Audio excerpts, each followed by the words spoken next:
Dave, your last comment just kind of blew up what I was going to ask you. That first week of the season, I mean, you guys weren't the only ones that had a tough time. Is it just the nature of that first game of the season that can get things going a little bit sideways, possibly?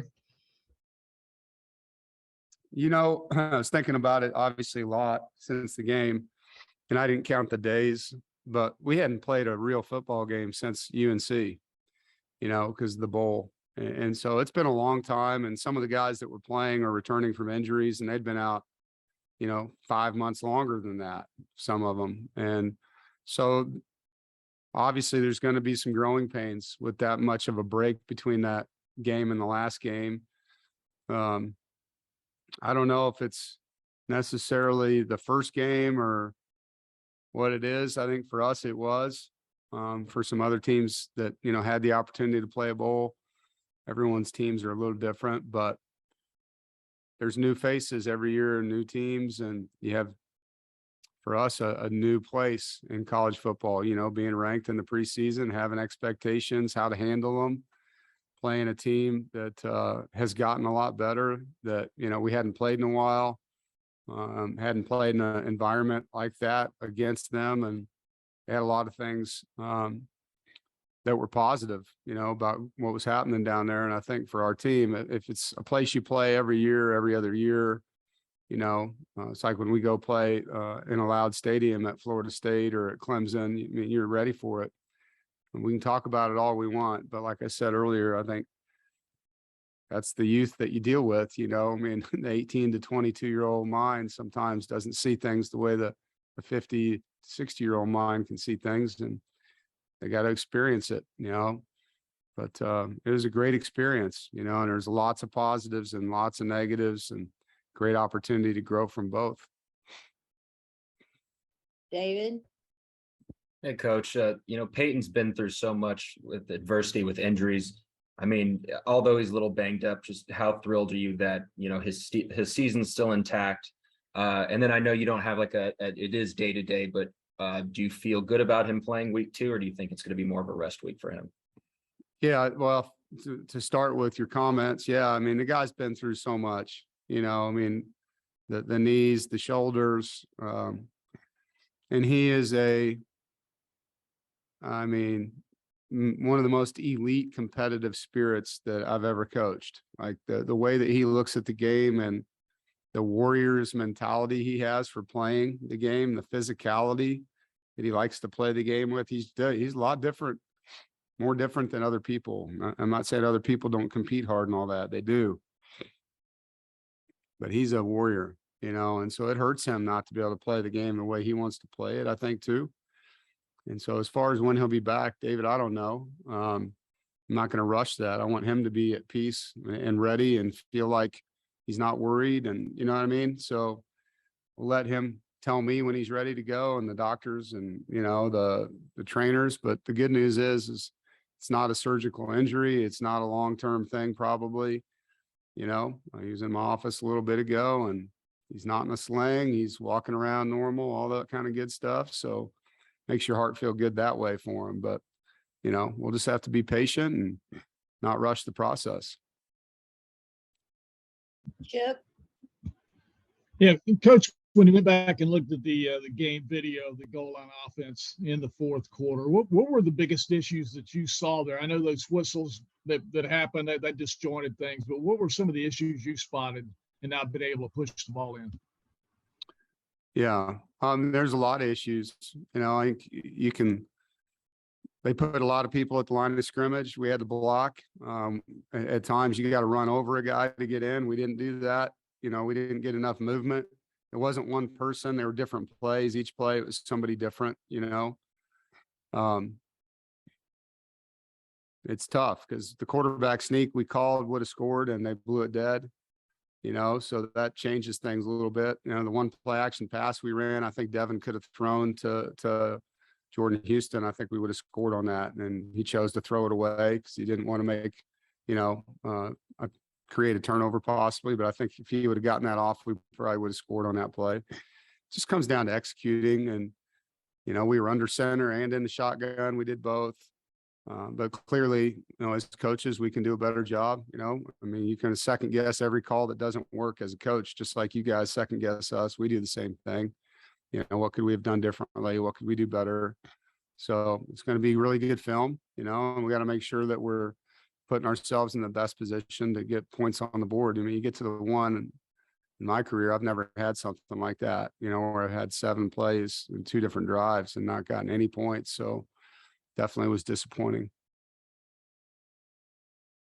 Todd? Yeah, Dave, can you elaborate a little bit more on the missed tackles? I mean, obviously you guys have a veteran team, so in the camp, I imagine that's probably one of the reasons maybe you didn't tackle as much, because you have a veteran team. And how will this maybe change your thinking moving forward? We did tackle. I mean, we had 2 full scrimmages like we always do. Some of the guys that had played a lot of reps, like the Isaiah Moores and Tanner Ingles, we didn't play the entire scrimmages for obvious reasons. We wanted to get guys more reps that hadn't gotten game reps. And I do think that hurt Tanner, watching him tackle. He was not himself. He's a much better tackler than he showed in that game. And I think he's inspired to show everybody that too. I think he'll tell you he was as embarrassed as anybody watching himself miss those tackles. He's one of the best tacklers in college football when he's doing things like he normally does. So yeah, I think it's just time between this competition and the last. And it's a balancing act, man. I mean, you guys know how many players I've had hurt in the last couple of years. And so we were very cautious, and probably too cautious, like I said, to make sure that we had everybody healthy for game 1, and we did. And so it was mission accomplished. The price we paid maybe was not having enough contact that, would have made us a little better. I think I would still go with what happened. I think I'd still rather have a healthy team in the opener, and just need to study it getting into next year, a year from now, and maybe some ways we can be a little better there, going into the opener with our tackling. Obviously, maybe missed more tackles in game 1 than we did in 3 games last year combined. So it's an area we got to improve. And you guys remember how we played a year ago and played against Louisville and teams like that had great athletes in open spaces.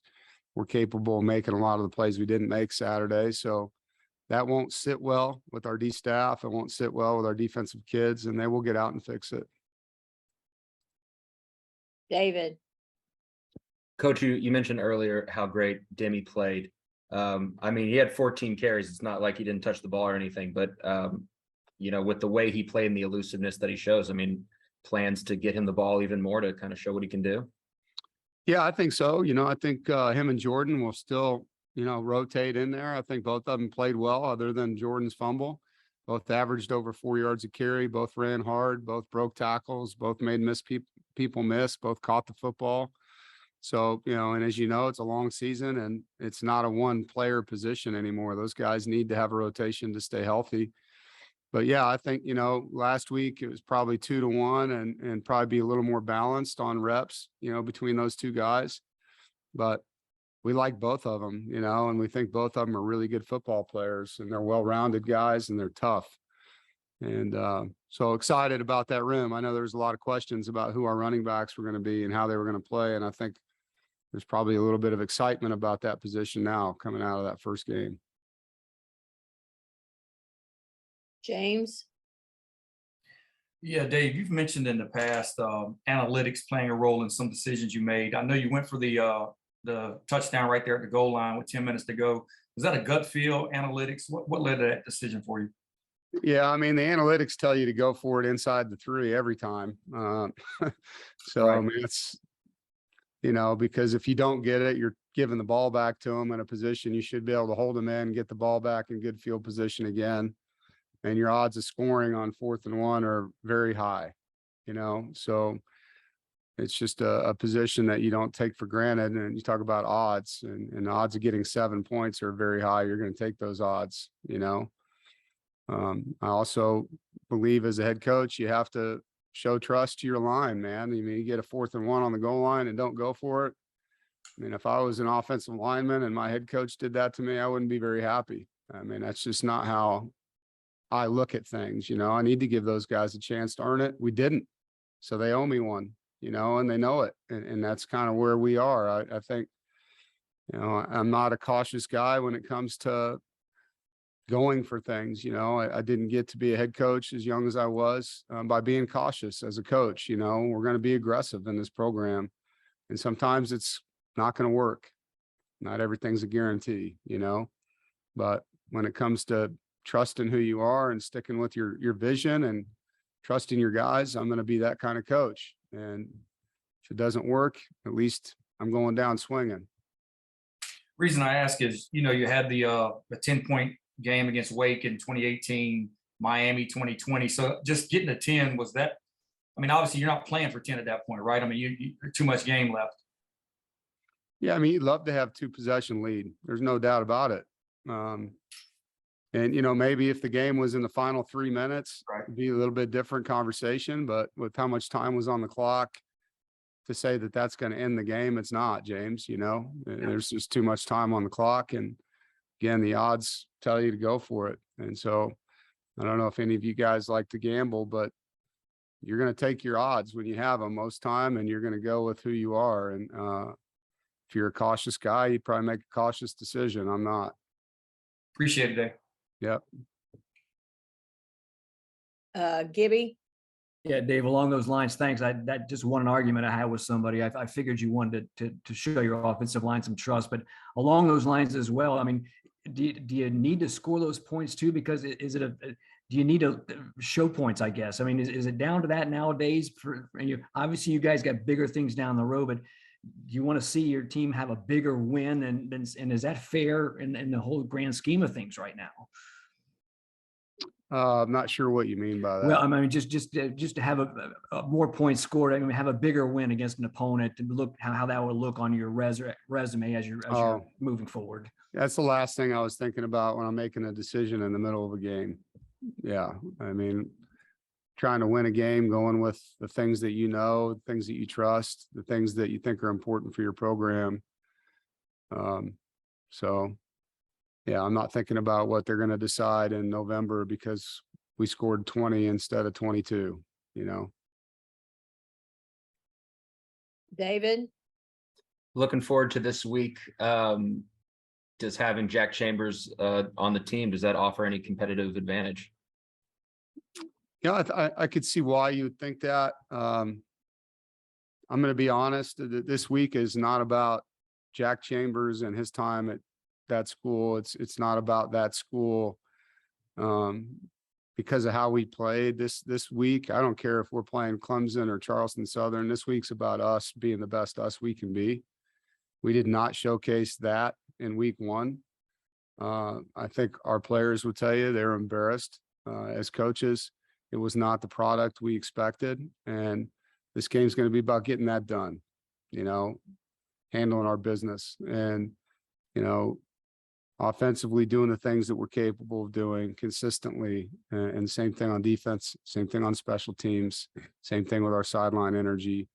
We need to bring our best to the field, and we need to play the game the way that we know we can play it. And that's what this game's about. The fact that Jack went to school there, it's a side story, I think, more than anything. More interested in how we play this football game than any of that. Corey, Dave, going back to the defensive side of the ball, were you concerned at all about the lack of pressure? No sacks in this game, did get a few quarterback pressures, but didn't really get into the defensive or the offensive backfield for ECU quite as much as I'm sure you would like. Yeah, I think, we had several opportunities, maybe. Not sure sacking the quarterback is something that matters as much as forcing him to throw off time and throw incomplete passes and maybe throw more interceptions because he's pressured, getting our hands up and tipping more balls. He did get rid of the ball quickly in that game. He did scramble a lot to get away from guys. We did lose contain twice on blitzes that feel like might have been sacks had we not lost contain. So can we be better? Absolutely. I think our rush lane discipline, the distribution, we call a pass rush cage, but the distribution of who's in which lane needs to be more consistent. There's a lot to get better at when it comes to that. The final getting the sack, I know, is kind of how you judge pass rush. For us, there's a lot of other ways pass rush is important. And I completely agree it can be better.